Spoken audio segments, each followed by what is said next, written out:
He jests at scars that never felt a wound. But soft, what light through yonder window breaks? It is the east, and Juliet is the sun. Arise, fair sun, and kill the envious moon, who is already sick and pale with grief, that thou her maid art far more fair than she. But not her maid, since she is envious. Her vestal livery is but sick and green, and none but fools do wear it. Cast it off. It is my lady. Oh, it is my love. Oh, that she knew she were. She speaks, yet she says nothing. What of that? Her eye discourses. I won't answer it. I am too bold. 'Tis not to me she speaks. Two of the fairest stars in all the heaven, having some business to entreat her eyes to twinkle in their spheres till they return.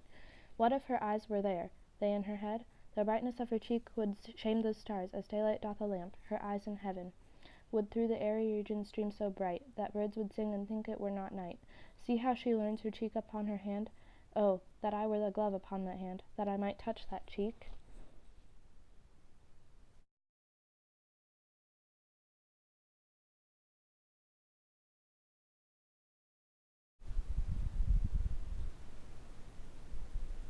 Ay me.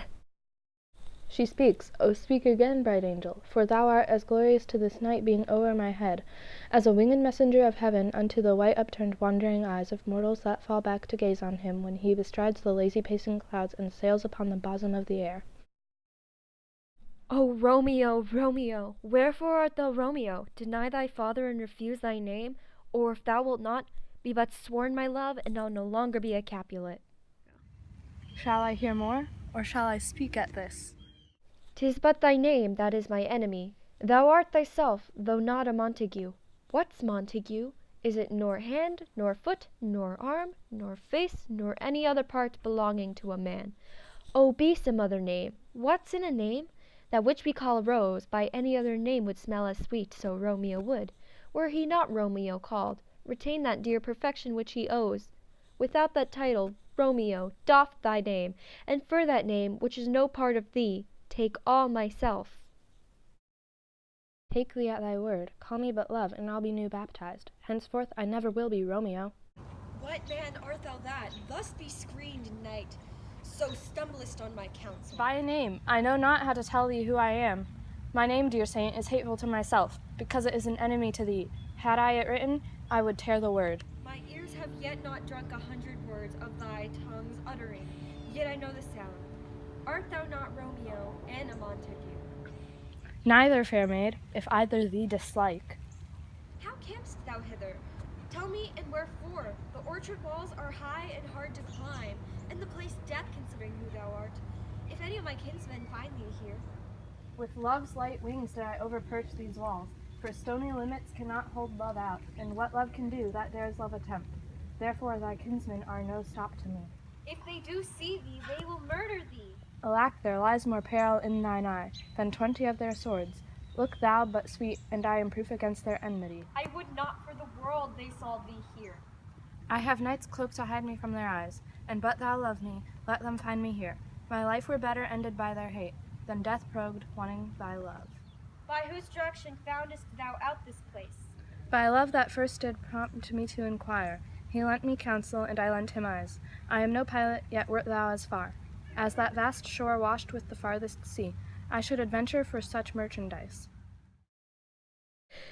Thou knowest the mask of night is on my face, else would a maiden blush me paint my cheek for that which thou hast heard me speak tonight. Fain would I dwell on form fain deny what I have spoke. But farewell compliment, dost thou love me? I know thou wilt say aye, now take thy word. Yet if thou swearest, thou mayst prove false. At lovers' perjuries, they say Jove laughs. O gentle Romeo, if thou dost love, pronounce it faithfully. Or if thou thinkest I'm too quickly won, I'll frown and be perverse, and say thee nay. So thou wilt woo, but else not for the world. In truth, fair Montague, I am too fond, and therefore thou mayst think my behaviour light. But trust me, gentlemen, I'll prove more true than those that have been more cunning to be strange. I should have been more strange, I must confess, but that thou overheardest ere was where my true love passion, therefore pardon me, and not impute this yielding to light love, which the dark night hath so discovered. Lady, by yonder blessed moon I vow, that tips with silver all these fruit tree tops. Oh, swear not by the moon, the inconsistent moon that monthly changes in her circled orb, lest that thy love prove likewise variable. What shall I swear by? Do not swear at all, or if thou wilt, swear by thy gracious self, which is the God of my idolatry, and I'll believe thee. If my heart's dear love. Well, do not swear. Although I joy in thee, I have no joy of this contract tonight. It is too rash, too unadvised, too sudden, too like the lightning which doth cease to be. Ere one can say, it lightens. Sweet, good night. This bud of love, by summer's ripening breath, may prove a beauteous flower when next we meet. Good night, as sweet repose and rest come to thy heart as that within my breast. Oh, wilt thou leave me so unsatisfied? What satisfaction canst thou have tonight? The exchange of thy love's faithful vow for mine. I gave thee mine before thou didst request it, and yet I would it were to give again. Wouldst thou withdraw it? For what purpose, love? But to be frank, and give it thee again, and yet I wish but for the thing I have. My bounty is as boundless as the sea, my love as deep. The more I give to thee, the more I have, for both are infinite. I hear some noise within. Dear love, adieu.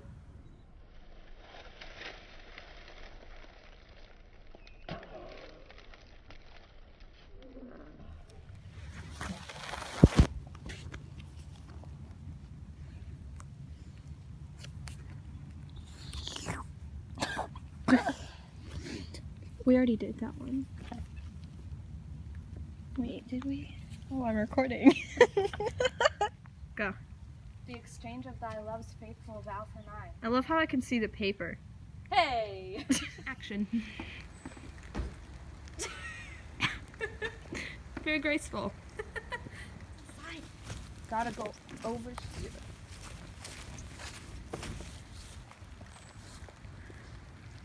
Hey.